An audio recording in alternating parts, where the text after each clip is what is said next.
Om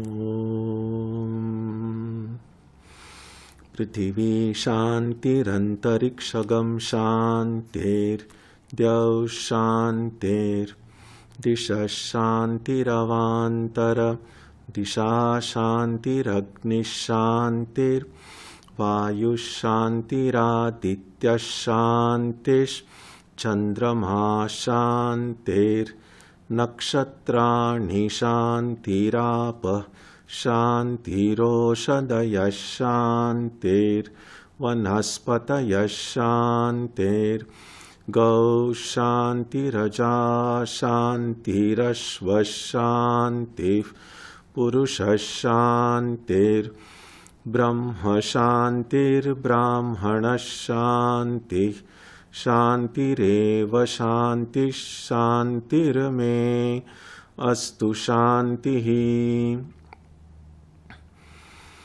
May there be peace on earth and in the sky. May there be peace in the water and in all directions. May there be peace in the plants, in the trees, and in animals.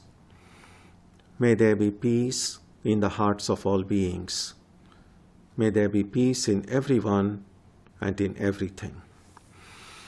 Sarvetra sukhinas santu, sarve santu niramayaha, sarve bhadrani pashyantu, ma kaschit dukkha bhag bhavet, sarvastaratu durgani, sarvo bhadrani pashyatu, sarvas sadbuddhimapnotu, sarvas sarvatra nandatu. May all be happy and healthy. May all see what is good, and may no one experience misery. May all overcome their obstacles and acquire good tendencies. May people everywhere find joy and fulfillment.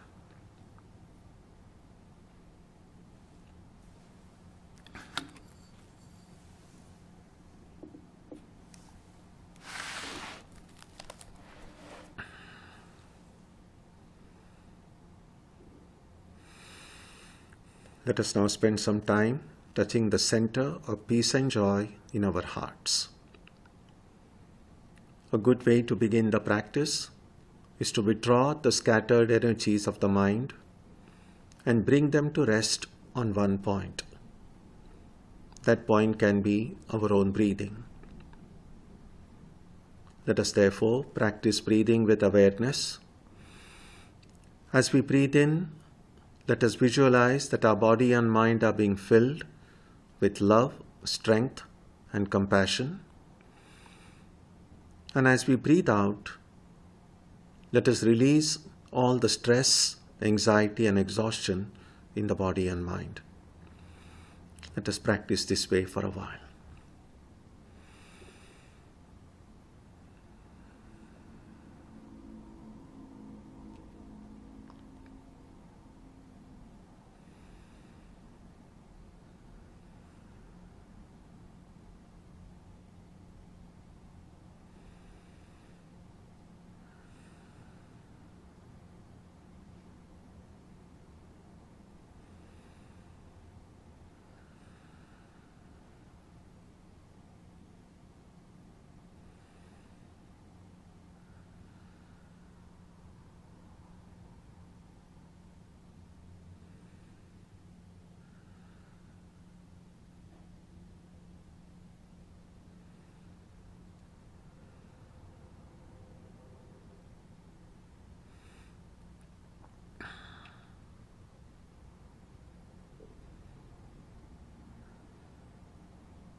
Let us now turn our attention to the region of our heart. Although God is present everywhere and in everyone, the divine presence can be felt most clearly in our own hearts.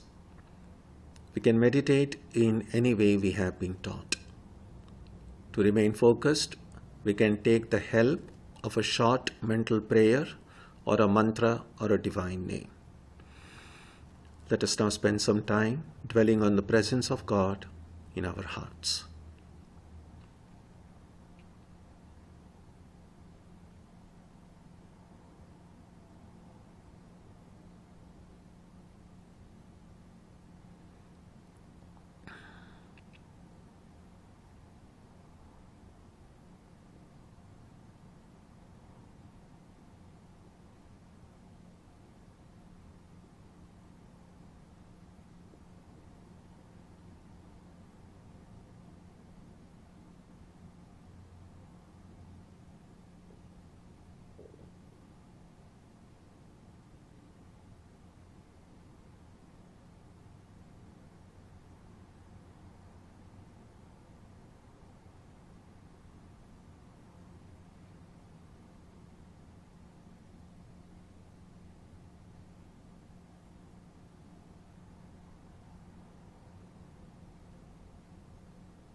Om Asatoma Satkamaya Tamasoma Jyotirgamaya Mrityorma Amritam Gamaya Aviravirmayeti Rudrayatte Takshinam Mukham Te Namam Pahi Nityam. May the Divine lead us from the unreal to the real, from darkness to light, from death to immortality.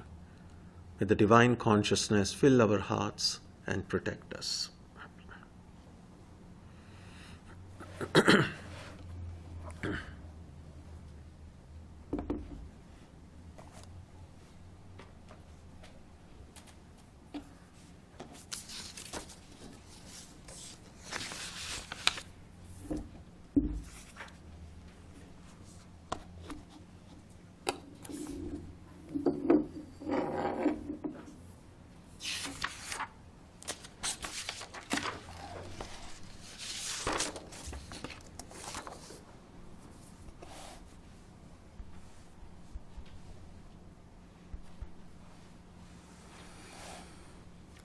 So we will resume today the discussion on the subtle body, Sukshma Sharira.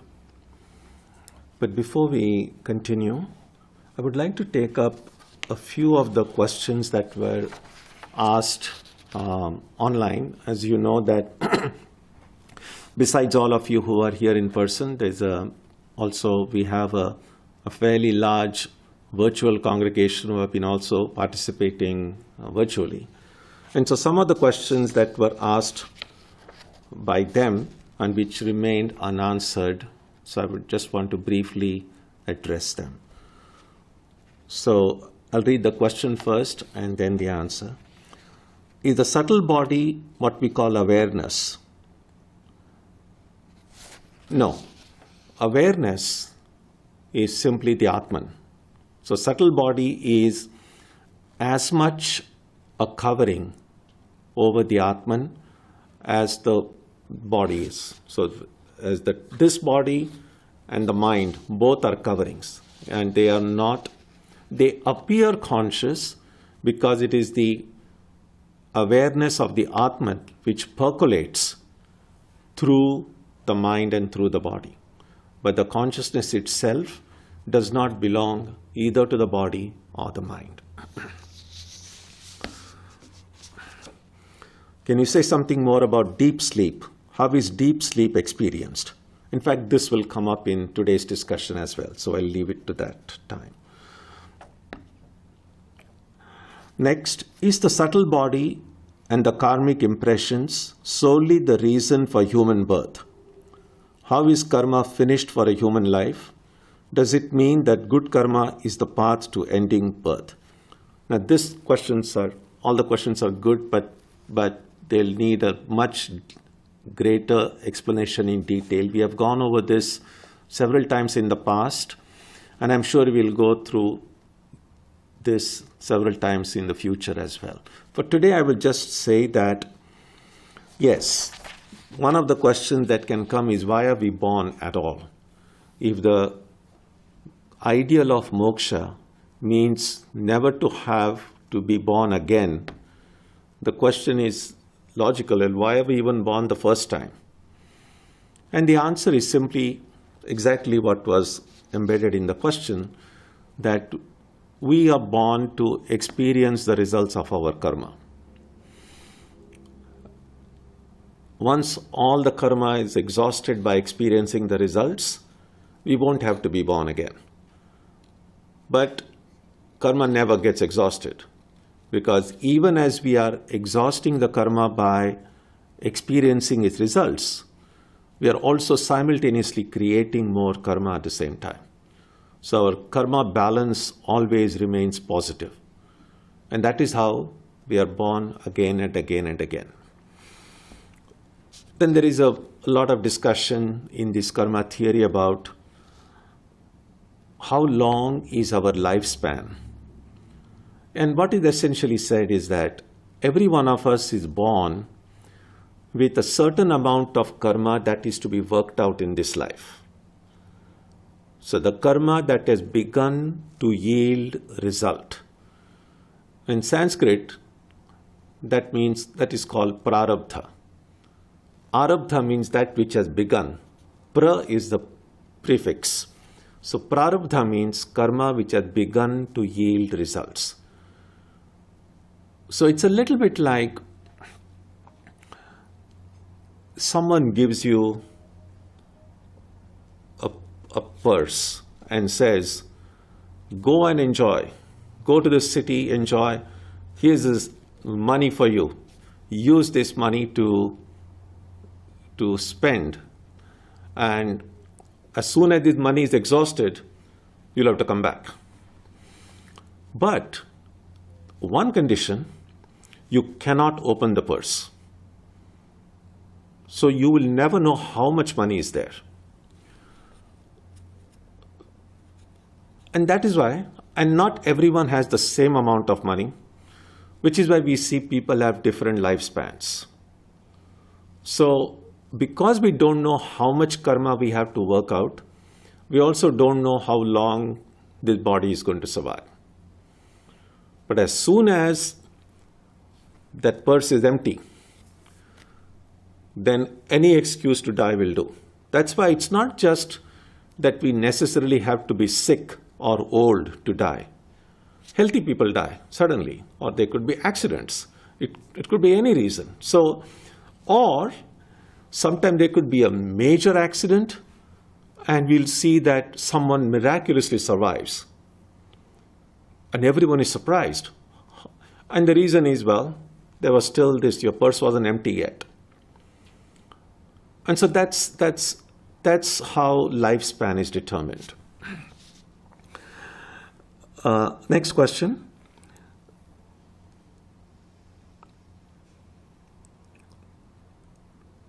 In verse 100, subtle body only seems to be an instrument since Atman does not really do anything, right? Yeah, the relationship between the Atman and the body, both subtle body and gross body, is an interesting relationship. Interesting in the sense that all the activity that occurs in the body and the mind. There is no activity in the Atman. On the other hand, the body and the mind can do nothing on their own. So the presence of the Atman is necessary for the body and mind to be able to do their stuff. But the Atman doesn't do anything. Think about it. A rather crude example would be, now these fixtures that you have which are giving light. Where is the light coming from? Is the light in these bulbs themselves? Or we might say we can trace it back, let's say, to the electric power. Now, the electric power itself cannot give you light. It's electricity. It's energy, but it doesn't give you light on its own. So it will need some kind of an instrument, an accessory, for that power to manifest as light. So simply the bulb without the power cannot give light. Simply the electricity cannot give you light. You somehow need them to come together for the light to be possible. In the same way, the body and the mind by themselves, on their own, cannot do anything. The Atman doesn't do anything. And yet we see all this activity because somehow the Atman and the body and mind seem to have come together, which is what makes activity possible. And which is why then we say that the body and the mind are only instruments in the hand of the Atman. And sometimes some of these big multinational companies, there's a CEO, and the CEO really doesn't do anything. Well, I'm sure most CEOs will disagree with that. But I mean, at least physically, the person at the top is just sitting there and just making sure everything is going well. And again, it's a very crude example. I'm not saying that CEOs don't do anything, but the actual work in the field is done by people lower down in the organizational structure. And so that's the idea, that Atman is like the big boss who doesn't do anything, and all the activities are done. I hope it kind of makes the idea more or less clear. Next, how does the subtle body that survives the more quickly perishing gross body know which form to take next? Is form something we perceive and create through our own senses, or is there a pre-existing ideal behind forms? So the idea is, do we know after we die what will be the next form? What will I be born next as? There is a statement in these scriptures which they use the phrase Antya Vijnana.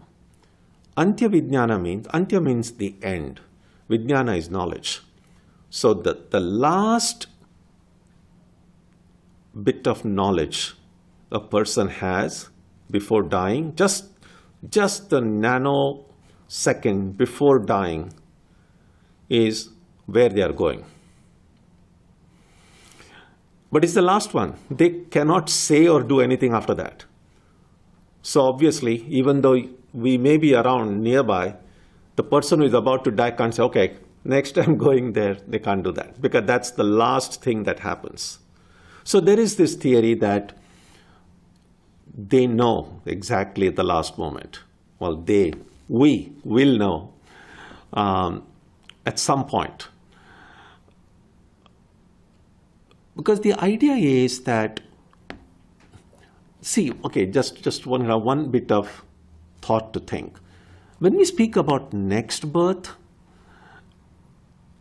mostly people are thinking about being reborn again here somewhere on this planet. But birth simply means getting another body, because death means this tangible body goes away. A birth would mean getting another sthula sharira, another body. Now that body doesn't have to be only here. That body can be in heaven, can be in some celestial world. That's also a birth. When people go to heaven, I mean, think about it. How do you, I mean, there are these things about the pearly gate and St. Peter waiting to welcome you there. Those images are good if you don't think too much deeply about it. Because the question is, when I'm walking through the pearly gates, in what form will I be? Suppose I'm an old person, 98 years old, with a completely emaciated body and suffering. Now, when I'm going to the pearly gates, do I want to go in that form? Or do I want to go as a young person or as a little child? So, That's why these kind of questions don't get answered. So when we go to heaven, how do we go? If it's not through the pearly gates, do we like drop from the sky or something? Again, it would make better sense to say that there are already people in heaven. And just like we are born here, we have a set of parents and we are born. So the people who are in heaven, they will have children and we are born there. So that will be our new residence. So in the way heaven and hell are understood in Vedanta, not essentially different from this world. This is one kind of world where we are born and we die. That's another kind of world where we are born and we die. If we live here for only 100 years, who knows how long we live there? Even if we imagine we are going to live for a long time in heaven, it's still not an infinite number. After some time, we are going to die in heaven as well. In other words, whatever body we have acquired in heaven, that body will become non-functional. And then the subtle body will have to get another body somewhere else. Who determines where I will be reborn and in what form? It's just the karma that will be determined. That's the idea.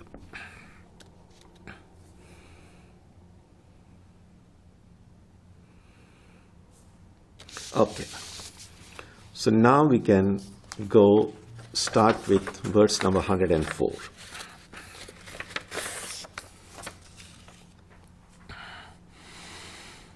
Ahankarasya vidneyaha karta bhokta bhimanyayam satvadi gunayogena cha avasthatrayamashnute. Identifying itself as the doer and the experiencer, the mind becomes known as the ego. Being associated with the gunas like sattva, it experiences the three states. The word for the doer in Sanskrit is karta. The word for experiencer is bhokta. So these are the two primary identifications that we have. Whenever we do something, we have the idea, I'm doing this, I'm doing that. Whenever we experience something, we feel, I am happy, I am sad. In both these instances, the I is present. So we need the sense of I. In order for us to both, to either do something or experience something. Because without that, we cannot. That's why in deep sleep, we don't do anything. And there is really nothing to experience. And so therefore, the sense of I, karta and bhokta, I am experiencing this, or I am doing this, that is what creates this, what in English language of psychology, we simply say ego. Now the three states are experienced by this subtle body, which is associated with the three gunas. You are aware of the rajas, sattva and tamas.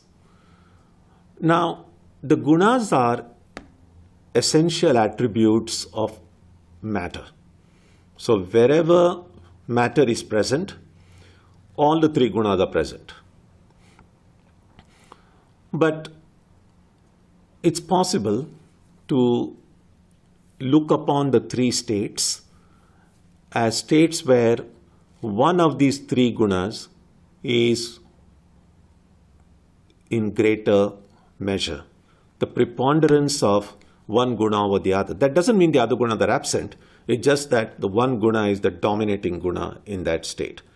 So in the waking state, that's when most of our major activity occurs when we are awake. That's why rajas is associated with the waking state. The sattva is associated with the dream state. Now, why would sattva be associated with the dream state? Simply because what lights up our dream world? We could say that daytime, when we are awake, is the sun that lights up the world. Night, these bulbs light up the world. When we are asleep, when we are dreaming, there is no sun, none of this is there. So our dream world should have been pitch dark, but yet it's lighted up. We see things, we identify things, we are able to become aware of things around us. So that light comes from the preponderance of sattva. So sattva is more active, you could say, in the dream state, or its presence is felt more strongly in deep state. It's present even now, but right now, because of the presence of other lights, we don't so much think of sattva as giving that light. That's the idea. And in deep sleep, there's like total darkness, it's tamas. So that is what this verse points out, that the subtle body, by associating with the three gunas, leads to the three different states. And the I sense that we have is the sense of the ego. Verse 105. Vishayanam anukulye sukhi dukhi viparyaye sukham dukkham cha tad dharma sadanandasya na atmanaha. When objects are favorable, it becomes happy. It means the subtle body. When objects are favorable, the subtle body becomes happy. When not, it becomes sad. Joy and sorrow are characteristics of the mind, not of the ever blissful Atman. So, as I said earlier, when we feel I'm sad, I'm happy, the I here, who is this I which says I'm sad, I'm happy? Who is this I that says I'm doing this or I'm not doing this? This I, is the self, the Atman. But Atman doesn't do anything, but Atman is feeling as if I'm doing something. The Atman is feeling as if I'm experiencing this and that. So the I here is the Atman that somehow feels its oneness with the body and mind. You see, when I look at a computer, I don't feel I'm the computer. I'm able to see it, but I don't feel I am it. Now, similarly, I'm able to see my body. Well, not the whole body, at least a part of the body I'm able to see it. But looking at the body and looking at the computer are two different experiences. Because looking at the computer, at the most I can say this is my computer. Looking at the body also, I oftentimes could say this is my body. But very rarely do you find anybody saying, my body is sitting here. That kind of sounds odd. What we just said, I am sitting here. So our relationship with the body is that of a primary identification, I. Very rarely do we say people do say this, my mind is happy or my mind is sad. But just as easily we say, I am happy or I am sad. So somehow my I, myself, has somehow identified itself with the body and mind. And that's why when the objects are favorable, the subtle body becomes happy, but I feel I become happy. If I love ice cream, it's a favorable object, and when I eat it, I don't feel, oh, my mind is happy. I just feel I'm happy. So now, why is it said that the joy and characteristics of the mind and not of the ever blissful Atman? Several reasons. One is, first of all, the joy and sorrow belong to the mind, not to the object itself. So, let's say a person who loves chocolate ice cream. And every time the person eats chocolate ice cream, person feels happy. Now, the question that can be asked is, where is this happiness? Is the happiness in that ice cream, or is the happiness in my mind? Because if the happiness were in the ice cream itself, then everyone in any part of the world, in any part of history, chocolate ice cream should have brought them happiness. But I know people who hate chocolate ice cream. So you can't say happiness is in the ice cream itself because it doesn't elicit the same reactions from people. And therefore, the happiness is not in the object, but it is in the mind. So if the mind finds it favorable, it will be happy. If the mind finds it unfavorable, it will be sad. Or you could even think in terms of the same object at the same time is liked by one person and disliked by another person. Again, because they have two different minds and they see the things in a very different way. 106. Atmartatve nahi preyan vishayo nasvatah priyah swata eva hi sarvesham atma priyatamo yatah. Objects are not intrinsically lovable. They are loved for the sake of the self, since it is only the self that everyone loves for its own sake. So this is a big discussion that is often we find in the Upanishads, that who do we love? Our love for others, whether it's people or objects,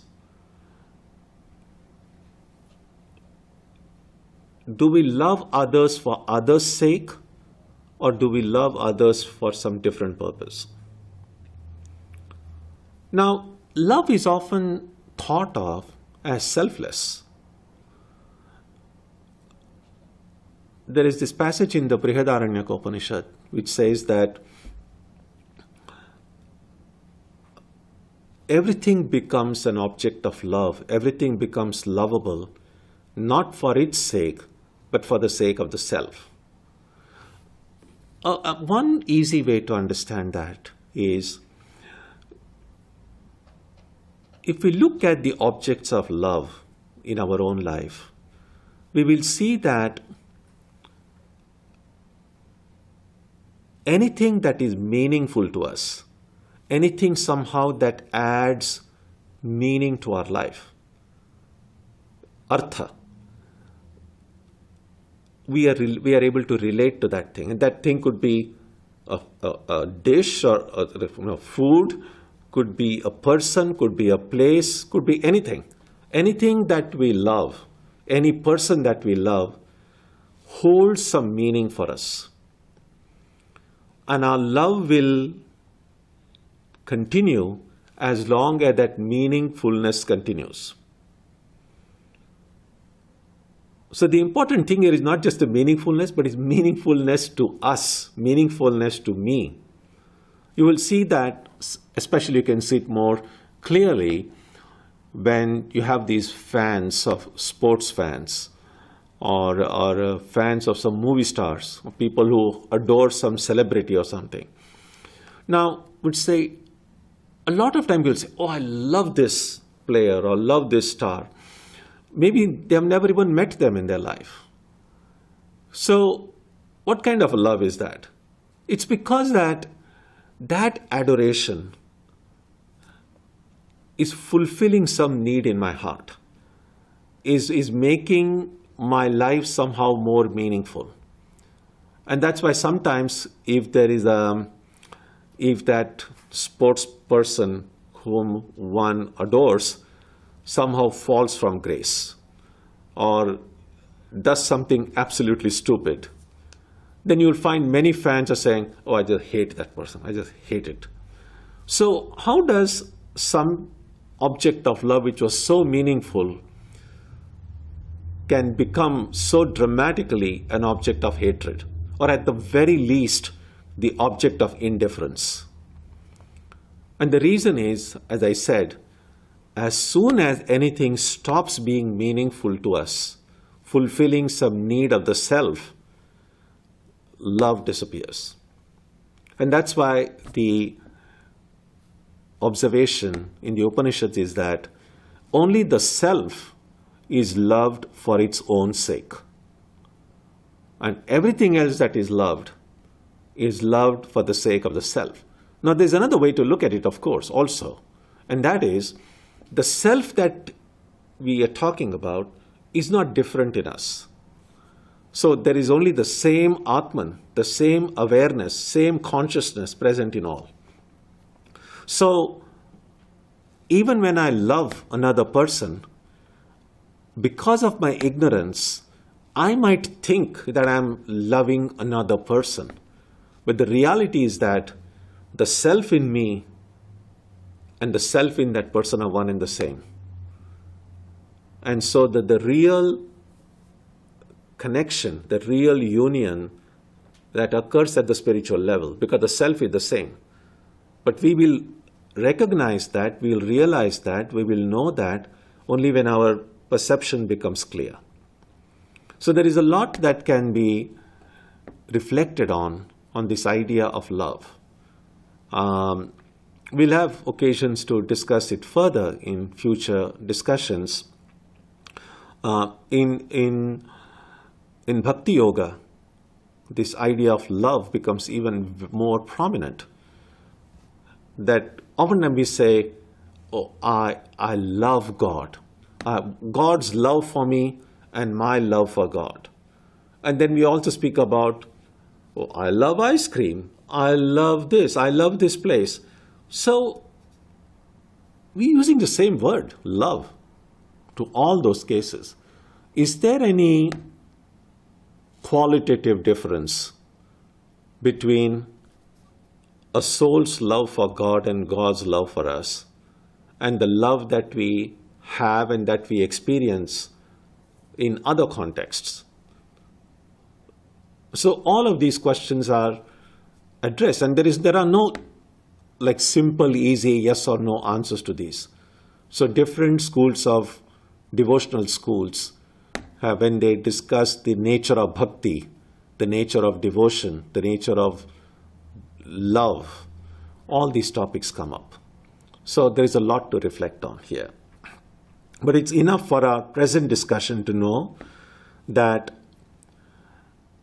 to love our own self, we don't need any reason. There is this intrinsic love. And the conclusion, inevitable conclusion, therefore, is that the Atman is the source of all love. And because the Atman itself is the source of all love, we don't need any reason to experience that love for the self. But everything that, because of my ignorance, I see as different from me, I need to find some meaning in order for that thing to become an object of love for me. So think about that. Verse 107. Tata atma sadanando nasya dukkham kadachana yat sushuptau nirvishaya atmanando nubhuyate shruti pratyakshamaityam anumanam cha jagrati. The scripture, Shruti, direct experience, Pratyaksha, tradition, Aitihya, and inference, Anumana, validate the self's blissful experience independent of objects, which occurs in deep sleep. Therefore, the Atman is ever blissful and never experiences sorrow. So we all have experienced deep sleep. We all do. How long our deep sleep is at every night, that may not be under our control. But everyone, every time they go to sleep, they do have some, could be a few minutes or longer of deep sleep. How rested we feel in the morning, how fresh we feel in the morning, does not depend on how many hours I have slept. It really depends on how much of deep sleep I had that night. Because sometimes we might find that you might sleep for just maybe 5 hours or 6 hours, and you will feel light and fresh and ready to go next day. And sometimes you might find you have slept for 8 hours and 9 hours and yet feel like exhausted, tired. And the reason is not the total extent of sleep, but how much of that sleep was deep sleep. Because as far as the 3 states are concerned, waking, dream, and deep sleep,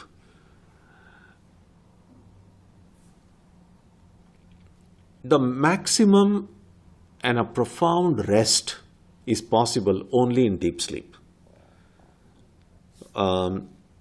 Because in the waking world, we are active. Even if you are not physically active, the mind is still thinking about the next day, thinking about the previous day, worrying about this, anxious about that, and just filled with ideas. So there's a lot of activity going on during daytime. In dream, again, dream also there is a lot of activity because a dream is just pretty much a replica of this world. It's only in deep sleep that the objective world vanishes. And because the objective world vanishes, because the I, me as an individual, that I is absent, the not I, which is what the world is, both are absent. So there is no I and there is no not I. And that's the time we experience profound bliss. So, without bringing any spirituality into it, we could say that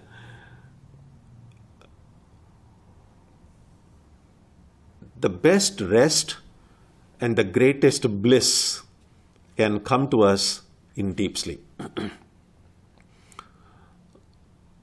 Now the question is, in deep sleep, there is no chocolate ice cream. There is no other things that make me happy, either in the waking or in dream. And yet I feel happy. And that's why the scriptures say in deep sleep, that happiness comes from my own self. That happiness comes from the Atman. Because there is no known object through which that happiness can come. But in deep sleep, it's still a state of ignorance.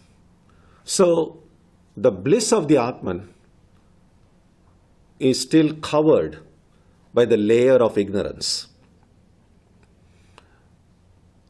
And in spite of it being covered by the layer of ignorance, it still brings us so much happiness. Now think about if that layer of ignorance were to be removed, how much more happy we could be. So that's what happens in Samadhi. So the only difference between Samadhi and deep sleep is this layer of ignorance. And that's why it is said that if a fool goes to sleep, next morning the person is still a fool. But if an ignorant person goes into Samadhi, sorry, did I say Samadhi first? So if a fool goes to sleep, next morning the person is still a fool. But if the person goes into Samadhi, out of Samadhi, this person is an illumined being. So there are similarities between Samadhi and sleep, but there is also very profound differences between the two. So this, the verse says, is validated or proved through the scripture. The Upanishads point it out again and again that the nature of the Atman is Satchidananda, that Ananda belongs to the Atman. Direct experience, people who have, well, all of us really, in deep sleep, none of us, sometimes the dreams can be nightmares, but deep sleep, None of us can say, oh, had such deep sleep and it was profoundly miserable. No. The deep sleep is always an experience of joy. So that's direct experience. Tradition, that's what we have heard from other wise people. And inference. Inference is clear because there are no other objects from which that bliss could have come. So that bliss comes from the Atman itself. And therefore, the Atman is ever blissful and never experiences sorrow. So this brings us to the end of discussion on the subtle body. So what we have seen in this section we had this discussion in about 20 verses about the gross body, the outermost layer. We just concluded the discussion on the subtle body, the layer which is inside the gross body. And now, beginning next week, we'll take a look at the third layer, which is called the causal body, Karana Sharira. And the causal body really is just what I said earlier, that layer of ignorance. So although you hear the word causal body or Karana Sharira, it really is nothing but Maya. So the causal body is Maya. So we will begin our study of this innermost layer over the Atman, the only layer that exists when we are in deep sleep. We will begin studying that next week. So if you have any thoughts, ideas, comments, questions, you can come and ask. Yeah, come.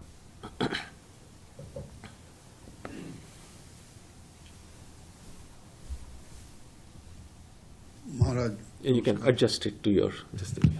Yeah. Maharaj, you talked about the deep sleep and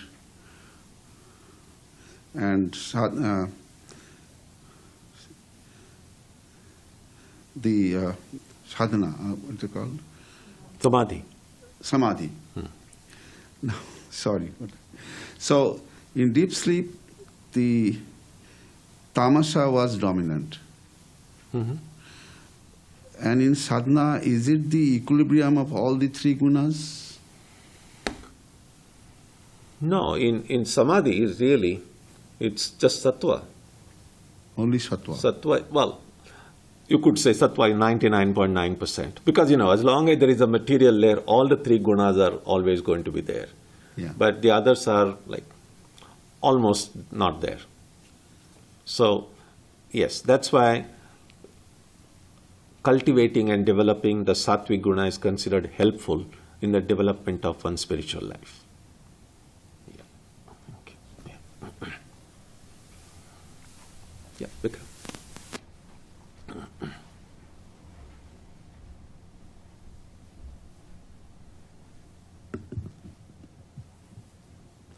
Swamiji, related to that question, does reducing tamas, will that help remove the ignorance of deep sleep? Removing tamas will? Reducing tamas, will that reduce the ignorance that's associated with of course. the layer of ignorance? Yeah, it's not enough to simply reduce one thing. It's a little bit like when I reduce tamas, what is that vacuum being filled by? So if I reduce tamas and increase rajas, then it may not so much help. So reducing any of these, but try to simultaneously increase sattva, that will help in more refined knowledge. Yeah.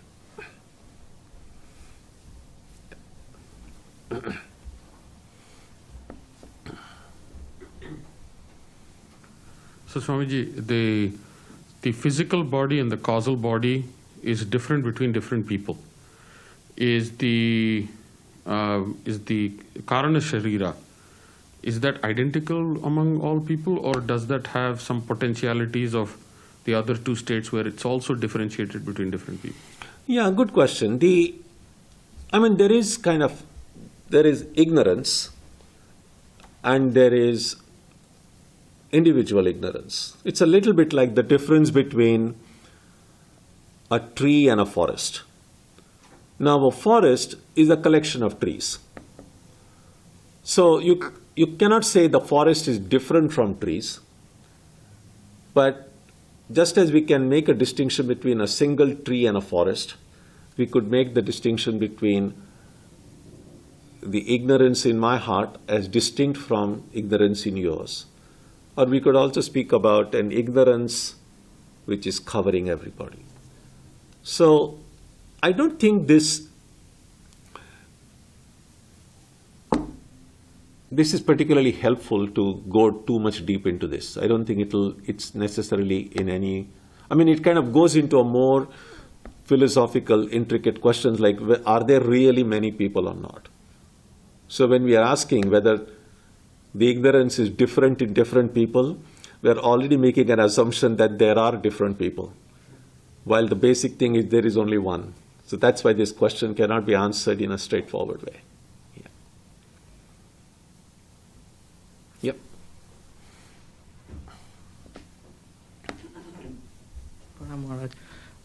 So I was wondering, like, if Atman is qualityless, Atmani? Qualityless, like Nirguna, then why do we associate or say it's blissful or it's absolute consciousness or absolute existence? Yeah, good. Very good question. Yes. So, yes, the Atman is without any qualities. Why are we saying it is blissful? One way of understanding that description is that when we say Atman is blissful, all that we are saying is there is no suffering in it. What I mean is that anything you speak about the Atman in positive terms is a distortion. So we can never say what the Atman is, but we can always say what the Atman is not. So I can say Atman is completely free from sorrow and suffering. I'm not attributing any quality to the Atman. I'm just saying these things are not there. And so if these things are not there, then the way human mind thinks is, well, then it must be really blissful. If there is no suffering, there is no sorrow. So even when the Atman is described as Satchitananda, even Satchitananda is really, philosophically, not an accurate statement. Because you are saying Atman is Sat, Atman is Chit, Atman is Ananda. And Shankaracharya in his commentary says, when we say that Atman is Sat, what is meant is Atman is not Asat. When we say Atman is existence, what is really meant is that Atman is not non-existence. When we say Atman is consciousness, what is meant is Atman is not material. So, putting it positively is philosophically not accurate. But that's the way people generally speak about it here. Yeah.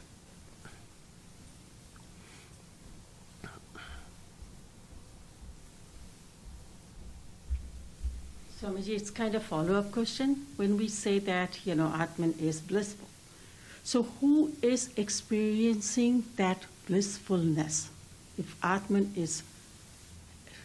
can't experience or anything? Well, Atman is experiencing his own blissfulness. That's the idea. Again, the moment we kind of try to put it, it's a good question. What we put it into words,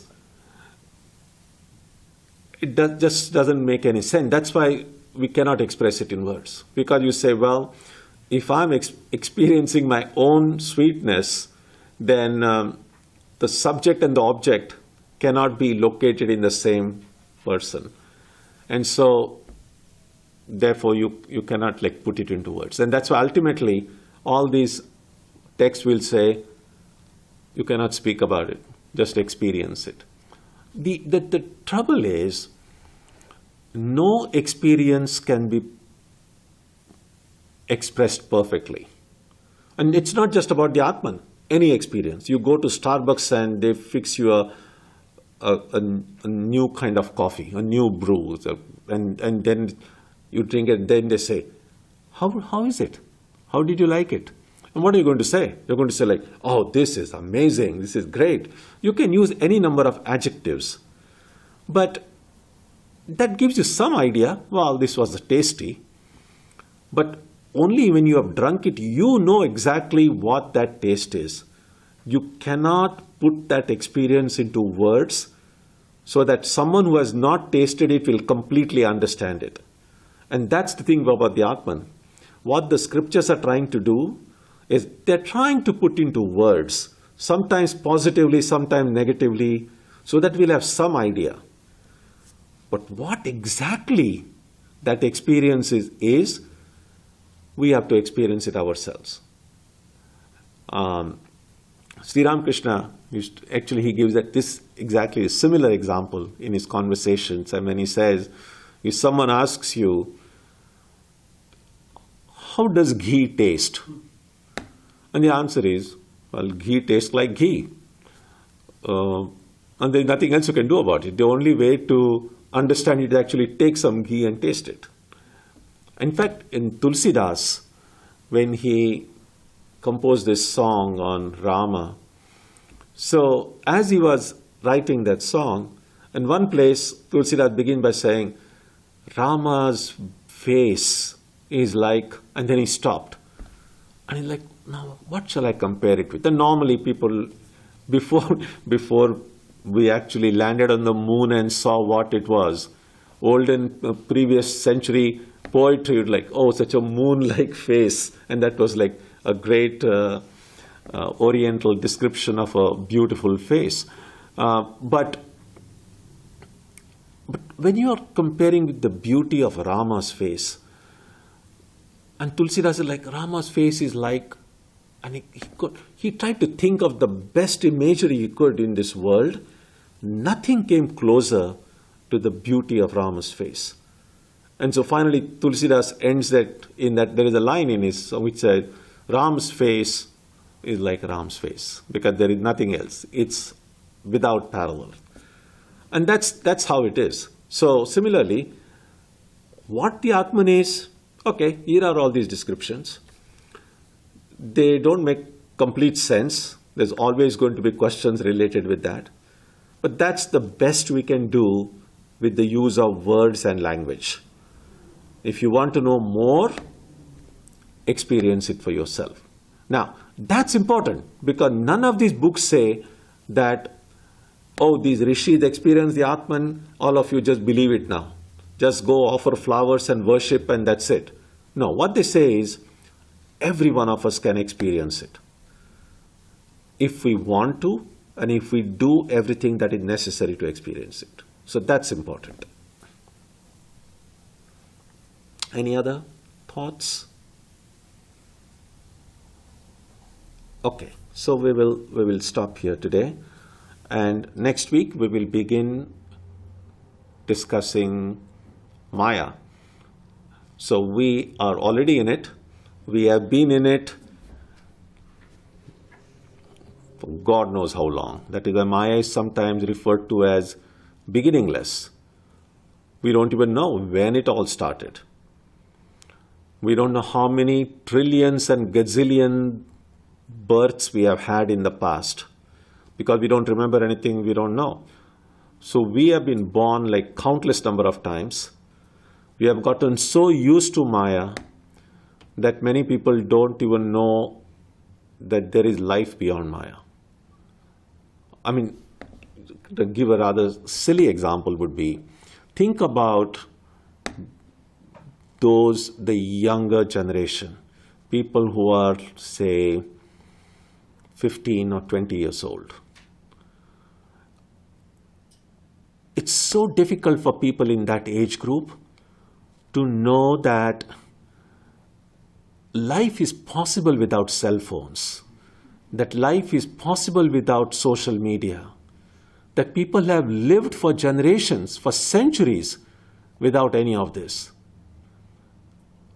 And those of us who are a little bit older than that, we have to remember that life is possible without television.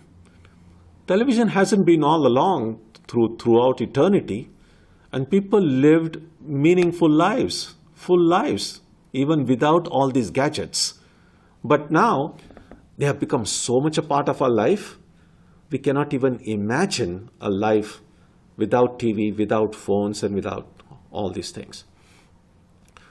If that's the case with these things which have been around for just like 50, 60, 70 years at the most, think about Maya, which has been around for billions and trillions of lives. We have gotten so used to it, we don't even know what it means to get out of it, or whether we even want to get out of it. So we'll take a look at it next week. If you want to get out of it, come next week.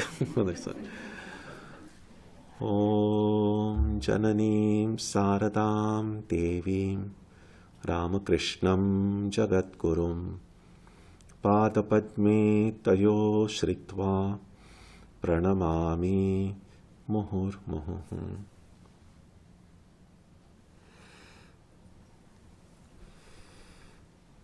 Now that we have lived with Maya for so many billions of years, maybe one more week, right? Not a problem. Not a problem.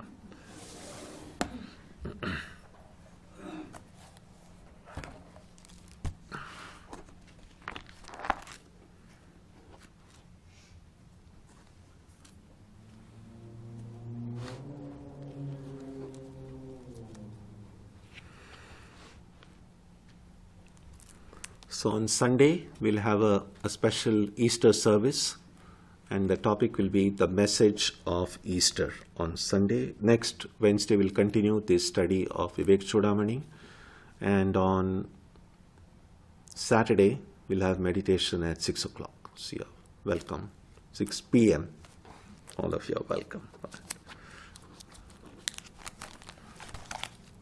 Let's conclude with a prayer now.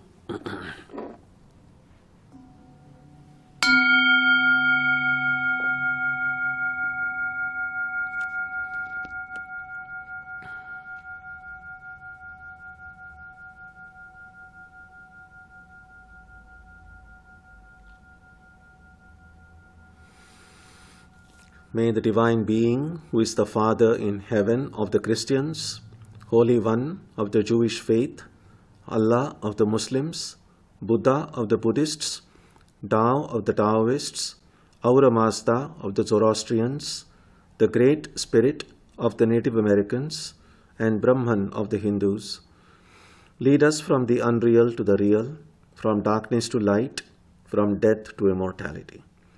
May we be granted strength, freedom, and clear understanding. May we learn to see God in our own hearts and in everyone around us.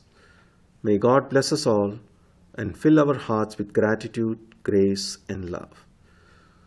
Om Shanti Shanti Shanti. Peace, peace, peace be unto you.